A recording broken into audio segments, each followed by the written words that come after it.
ബലാത്സംഗ കേസിൽ ജാമ്യത്തിൽ കഴിയുന്ന നടൻ സിദ്ദിഖിന് വിദേശയാത്രയ്ക്ക് അനുമതി. തിരുവനന്തപുരം 1-ാം ക്ലാസ് ജുഡീഷ്യൽ മജിസ്ട്രേറ്റ് കോടതിയാണ് 1 മാസം അനുമതി നൽകിയത്.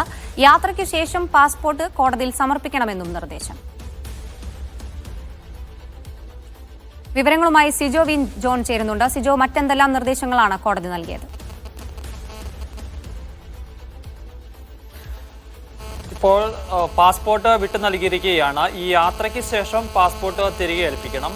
യുവനടിയുടെ പരാതിയിലാണ്, ബലാത്സംഗം ചെയ്തുവെന്ന പരാതിയിൽ അറസ്റ്റിലായ സിദ്ദിഖിന് കോടതി ജാമ്യം അനുവദിച്ചിരുന്നു. അതിനുശേഷമാണ് ഈ ജാമ്യവ്യവസ്ഥയിൽ പ്രധാനപ്പെട്ട കാര്യം എന്ന് പറയുന്നത് ഈ പാസ്പോർട്ട് സറണ്ടർ ചെയ്യണമെന്നാണ്. പക്ഷേ ഇതിനുശേഷം സിദ്ദിഖിന് പാസ്പോർട്ട് കൈവശമില്ലാത്തതിനാൽ വിദേശയാത്ര പോകാൻ സാധിച്ചിരുന്നില്ല, ഷൂട്ടിങ്ങിൽ പങ്കെടുക്കാൻ സാധിച്ചിരുന്നില്ല, മറ്റു പരിപാടികളിൽ പങ്കെടുക്കാൻ സാധിച്ചിരുന്നില്ല. തനിക്ക് ഷൂട്ടിങ്ങിനൊക്കെ പങ്കെടുക്കണം, അതിന് പോകണം എന്നാവശ്യപ്പെട്ടുകൊണ്ടാണ് കോടതിയെ സമീപിക്കുന്നത്. അഭിനയം എന്ന് പറയുന്നത് തൻ്റെ തൊഴിലാണ്, തൻ്റെ ഉപജീവന മാർഗമാണ്. അതുകൊണ്ട് അതൊരിക്കലും ഇല്ലാതാക്കരുത്. ആ ഒരു സാഹചര്യത്തിൽ ഷൂട്ടിങ്ങിന് അനുമതി നൽകണമെന്ന് ആവശ്യപ്പെട്ടുകൊണ്ടാണ് കോടതിയെ സമീപിക്കുന്നത്. എന്തായാലും സിദ്ദിഖിൻ്റെ ആവശ്യം കോടതി അംഗീകരിച്ചു.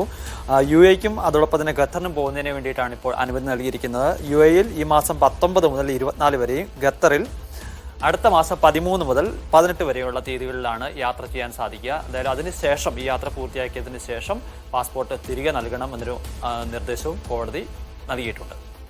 വിവരങ്ങൾ നൽകിയത് സിജോ വി ജോൺ ആണ്.